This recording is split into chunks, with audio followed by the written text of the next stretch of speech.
Basic concept of business বা ব্যবসায়ের মৌলিক ধারণা। তোমরা পূর্বের শ্রেণীগুলোতে সৃজনশীল প্রশ্নগুলো নিয়ে জেনেছ, শিখেছ। তারই ধারাবাহিকতায় আমি কিছু জ্ঞানমূলক প্রশ্ন নিয়ে আজকে আলোচনা করব।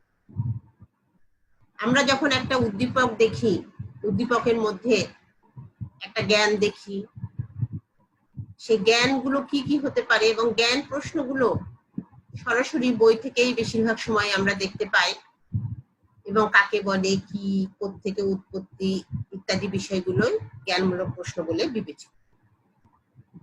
তাহলে আমরা পাঠদানে চলে যাচ্ছি।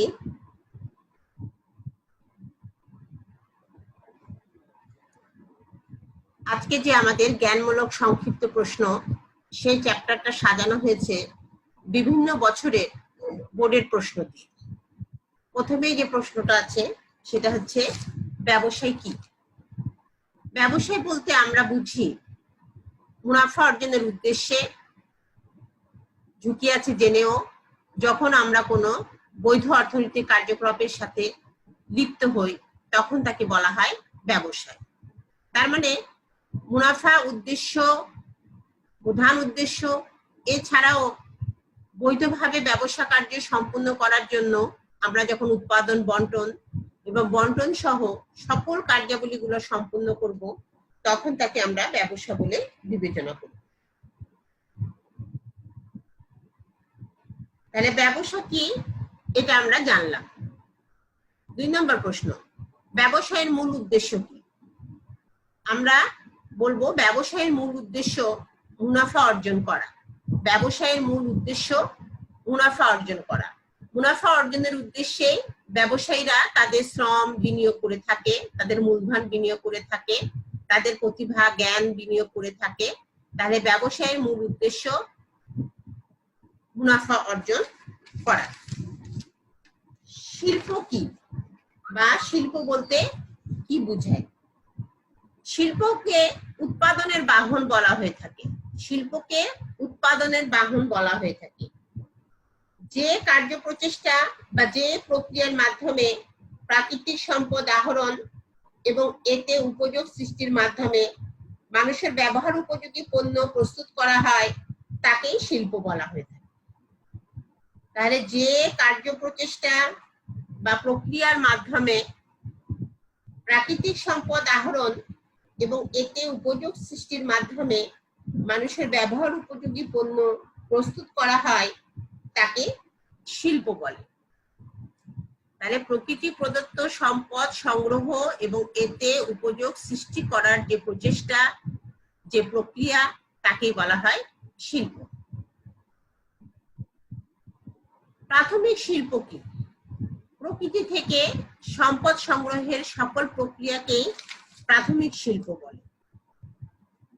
প্রকৃতি প্রদত্ত সম্পদ আমরা যখন সংগ্রহ করি, সংগ্রহ করার সকল প্রক্রিয়া তাকেই বলা হচ্ছে প্রাথমিক শিল্প।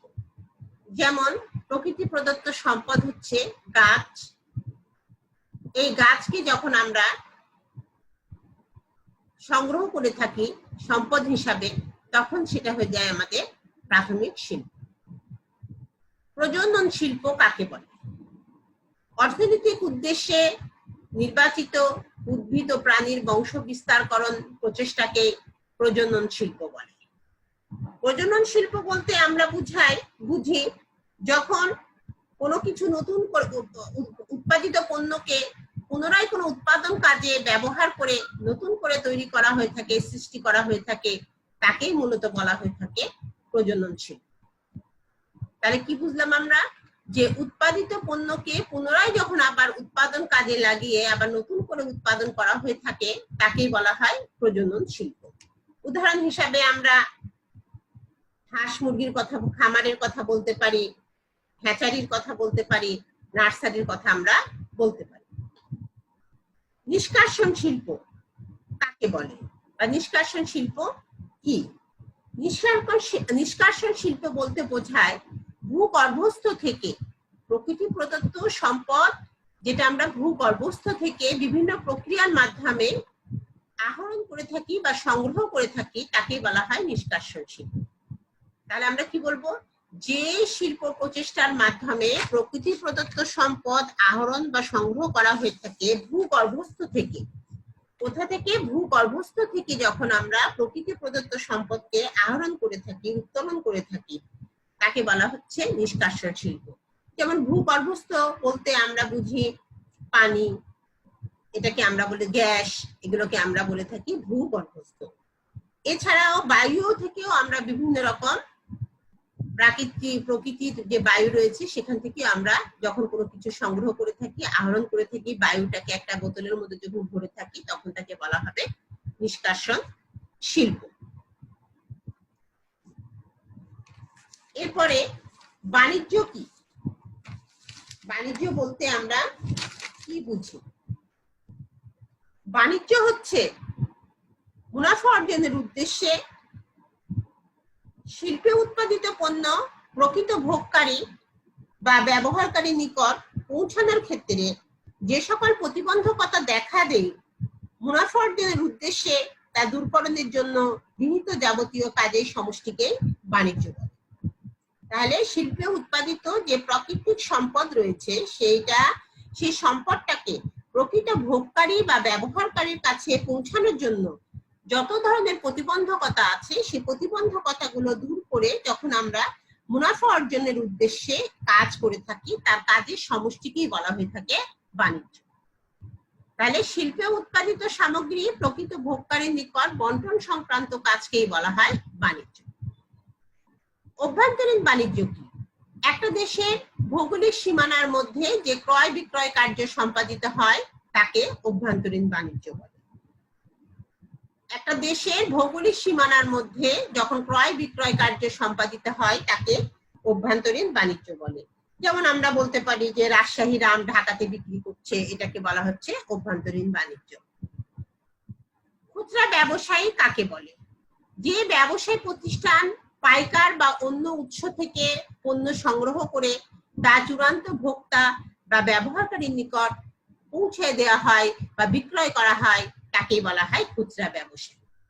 তাহলে খুচরা ব্যবসায়ী হচ্ছে যখন আমরা উৎপাদনকারী বা অন্য কোনো বা পাইকারি বা অন্য যে কোনো উৎস থেকে পণ্যটা সংগ্রহ করে তা যখন আমরা চূড়ান্ত ভোক্তার কাছে বা চূড়ান্ত ব্যবহারকারীর কাছে বিক্রয় করা হয়ে থাকে তখন তাকে বলা হয় খুচরা ব্যবসায়ী। বৈদেশিক বাণিজ্য কি? দুটো দেশের মধ্যে যখন ব্যবসায়িক কার্যক্রম বা ব্যবসায়ের ক্ষেত্রে ক্রয় বিক্রয় কার্য সম্পাদিত হয়ে থাকে তাকেই বৈদেশিক বাণিজ্য বলে। তাহলে কি বুঝছি আমরা? দুটো দেশের মধ্যে যখন ব্যবসায়িক কার্যক্রম সম্পাদিত হয়ে থাকে বা ক্রয় বিক্রয় কার্যগুলি সম্পাদিত হয়ে থাকে তাকেই বলা হয়ে থাকে বৈদেশিক বাণিজ্য। উদাহরণ হিসাবে আমরা বলতে পারি যে আমরা ইন্ডিয়া থেকে যখন পেঁয়াজ আনায়ন করে থাকি তখন তাকে বলা হয়ে থাকে বৈদেশিক বাণিজ্য। বা আমাদের দেশের বেশিরভাগে আমরা যখন অন্য দেশের সাথে ব্যবসা কার্য সম্পাদন করে থাকি সেই ব্যবসাকেও বলা হয়ে থাকে বৈদেশিক বাণিজ্য।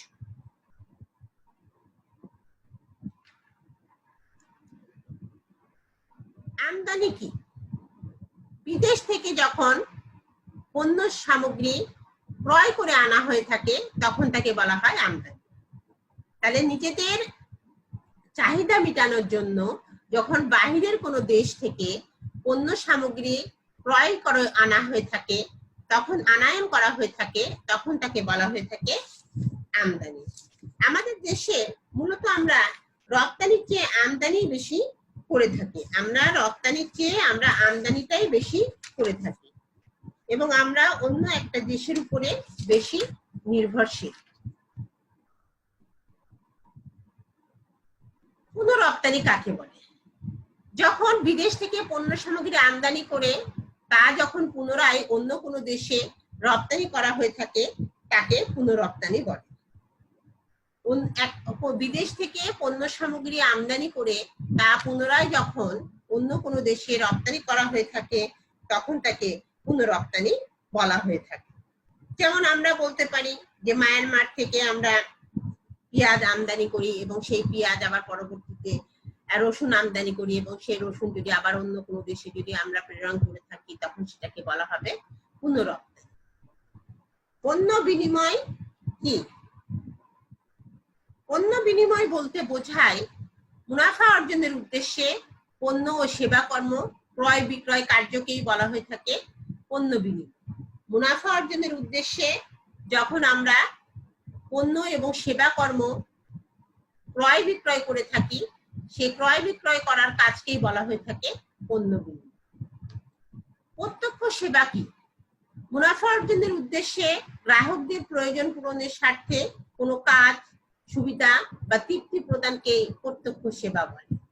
তাহলে যখন আমরা মুনাফা অর্জনের উদ্দেশ্যে কাউকে সরাসরি যে সেবাটা প্রদান করে থাকি, সুবিধাটা প্রদান করে থাকি, তখন তাকে বলা হয়ে থাকে প্রত্যক্ষ সেবা। উদাহরণ হিসাবে আমরা লন্ড্রির কথা বলতে পারি, সেলুনের কথা বলতে পারি, রেস্তোরাঁর কথা বলতে পারি। এগুলো আমাদেরকে কিছু অর্থ প্রদান করতে হয়, অর্থের বিনিময়ে এই সেবাটা আমরা পেয়ে থাকি। সেই সেবা এবং এর ফলটা সাথে সাথে আমরা ভোগ করে থাকি, তাকেই বলা হচ্ছে প্রত্যক্ষ সেবা। অর্থ সংস্থান কি? প্রতিষ্ঠানের প্রয়োজন বুঝে কাম্য পরিমাণ মূলধন উপযুক্ত উৎস বা উৎসসমূহ থেকে সংগ্রহ ও কাজে লাগানোর প্রক্রিয়াকে অর্থ সংস্থান বলে। তাহলে প্রতিষ্ঠানের প্রয়োজন বুঝে যে পরিমাণ মূলধন উপযুক্ত উৎস বা উৎসসমূহ থেকে সংগ্রহ করা হয়ে থাকে এবং সংগৃহীত মূলধনকে যখন আমরা কাজে লাগিয়ে থাকি তখন তাকে বলা হয়ে থাকে অর্থ সংস্থান।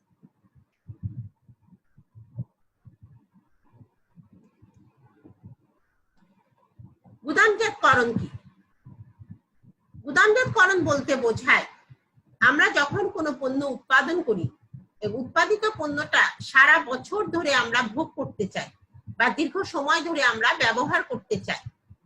এই ব্যবহার করার জন্য উৎপাদন ও ভোগের মধ্যবর্তী সময়ে পণ্যটা যাতে নষ্ট না হয়ে যায়, সেই নষ্ট না হয়ে যাওয়ার জন্য, তার নষ্টের হাত থেকে রক্ষা পাওয়ার জন্য ব্যবসায়ীরা এই পণ্যটাকে কিছু সময়ের জন্য যে জায়গাতে সংরক্ষণ করে রাখে বা যে সংরক্ষণের ব্যবস্থা করে রাখে তাকেই বলা হয়ে থাকে গুদামজাতকরণ।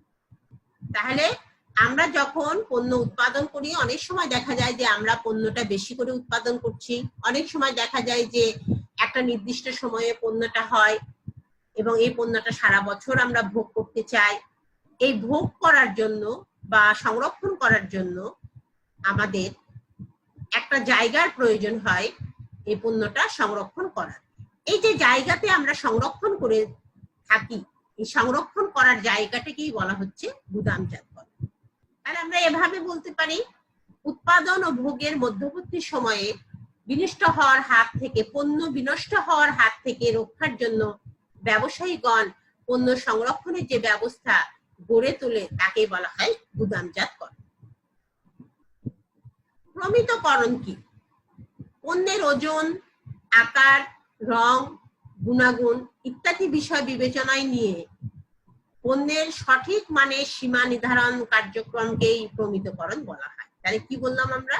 পণ্যের ওজন ঠিক থাকবে, আকার ঠিক থাকবে, রং ঠিক থাকবে, গুণাগুণ ঠিক থাকবে। এই বিষয়গুলো বিবেচনায় রেখেই আমরা যখন পণ্যের সীমা নির্ধারণ করব, মানের সীমা নির্ধারণ করব, নির্ধারণের এই কাজ সম্পূর্ণ করব, এই কাজ সম্পূর্ণকেই বলা হচ্ছে প্রমিতকরণ। এরপরে হচ্ছে পর্যায়িতকরণ। পূর্ব নির্ধারিত মান অনুযায়ী পণ্যকে বিভাজন করার কাজকেই বলা হয়ে থাকে পর্যায়িতকরণ। পূর্ব নির্ধারিত মান অনুযায়ী মানে আগেই আমরা মানটাকে নির্ধারণ করে রেখেছি যে কিভাবে মানটাকে আমরা সাজাবো, গুণাগুণটাকে কিভাবে সাজাবো, ছোট বড় কিভাবে সাজাবো। এই সাজানোর জন্য যখন আমরা আগে থেকেই মান নির্ধারণ করে রেখেছি, পণ্যকে যখন ভাগ করে রেখেছি, এই ভাগ করার কাজকেই বলা হয়ে থাকে পর্যায়িতকরণ। উদাহরণ হিসাবে আমরা বলতে পারি, আমরা রাজশাহী থেকে আম নিয়ে আসলাম। এই আমটা তার কালার, তার সাইজ, তার পরিমাণ এবং মানে বিভিন্ন মানের আম ইত্যাদি বিবেচনা করে যখন আমটাকে তার মান অনুযায়ী ভাগ করব, বিভাজন করব, এই কাজ করাকেই বলা হচ্ছে পর্যায়িতকরণ। বাজারজাতকরণ প্রসার কি? পণ্য, সেবা, ব্র্যান্ড সম্পর্কে সম্ভাব্য গ্রাহকদের মধ্যে আগ্রহ সৃষ্টি করে বিক্রয় বৃদ্ধির প্রয়াসকেই বাজারজাতকরণ প্রসার। একটা পণ্য সম্পর্কে, একটা সেবা সম্পর্কে, একটা ব্র্যান্ড সম্পর্কে, পণ্যের যখন গ্রাহকদের আগ্রহ সৃষ্টি করার জন্য বা বিক্রয়ের পরিমাণ বৃদ্ধি করার জন্য যে প্রচেষ্টা চালানো হয়ে থাকে তাকেই বলা হয়ে থাকে বাজারজাতকরণ প্রসার। তাকেই বলা হয়ে থাকে বাজারজাতকরণ প্রসার। মানে বাজারে যখন একটি নতুন পণ্য আসলো, এই পণ্যটাকে ক্রেতাকে আকৃষ্ট করার জন্য অনেক সময় দেখা যায় যে 10 টাকা ছাড় দেওয়া হয়, 20 টাকা ছাড় দেওয়া হয়, কোনোটার সাথে কোনোটা ফ্রি দেওয়া হয়, যাতে ক্রেতারা ওই পণ্যটা ক্রয়ে আকৃষ্ট হয় এবং বিক্রিটা কোনোভাবে যেন বৃদ্ধি পায়। এই যে প্রচেষ্টা, এই যে প্রয়াস, একেই বলা হয়ে থাকে বাজারজাতকরণ প্রসার। সামাজিক ব্যবসায় কি? যে ব্যবসায় করতে ব্যক্তি বা ব্যক্তিবর্গ মূলধন দেন কিন্তু তার পিছনে মুনাফা অর্জন করা বা লভ্যাংশ প্রাপ্তির কোনো উদ্দেশ্য থাকে না, সামাজিক কল্যাণ এবং দারিদ্র্য দূরকরণই যার মুখ্য উদ্দেশ্য থাকে, তাকেই বলা হয় সামাজিক ব্যবসা। তাহলে আমরা বলতে পারি যে ব্যবসায়ে মুনাফা অর্জন করা বা লভ্যাংশ অর্জন করা মূল উদ্দেশ্য নয়, তাদের উদ্দেশ্য হচ্ছে সমাজের বা জনগণের কল্যাণ সাধন করা, দারিদ্রতা দূর করা, যার মূল উদ্দেশ্য, তাকেই বলা হয়ে থাকে সামাজিক ব্যবসা। সামাজিক ব্যবসায়ে যখন কোনো ব্যক্তি বা ব্যক্তিবর্গ মূলধন বিনিয়োগ করে থাকে, এই মূলধনটা মূলত তারা লাভের উদ্দেশ্যে বিনিয়োগ করে থাকে না, ব্যবসায়ে সমাজের কল্যাণের জন্য এই মূলধনটা বিনিয়োগ করে থাকে এবং একটা নির্দিষ্ট সময়ে তারা আস্তে আস্তে মূলধনটা উঠিয়ে নেয় এবং মূলধনটা যখন উঠানো হয়ে যায় তখন তারা ওই মূলধনটা পরবর্তীতে যখন লাভ হয়, এই লাভের অংশটা তারা পুনরায় বিনিয়োগ করে থাকে। এই ব্যবসাকেই বলা হয়ে থাকে সামাজিক ব্যবসা, যে ব্যবসায় মূলত সমাজের কল্যাণের জন্য এবং দারিদ্রতা দূর করার এর মূল উদ্দেশ্য। পর্যন্তই। আমাদের পরবর্তী ক্লাসে আমরা এই অধ্যায়ের বাকি অংশগুলো পড়ব। সবাই তোমরা ভালো থেকো, সুস্থ থেকো, এই আশা করে আমি আমার ক্লাস শেষ করছি। আসসালামু আলাইকুম।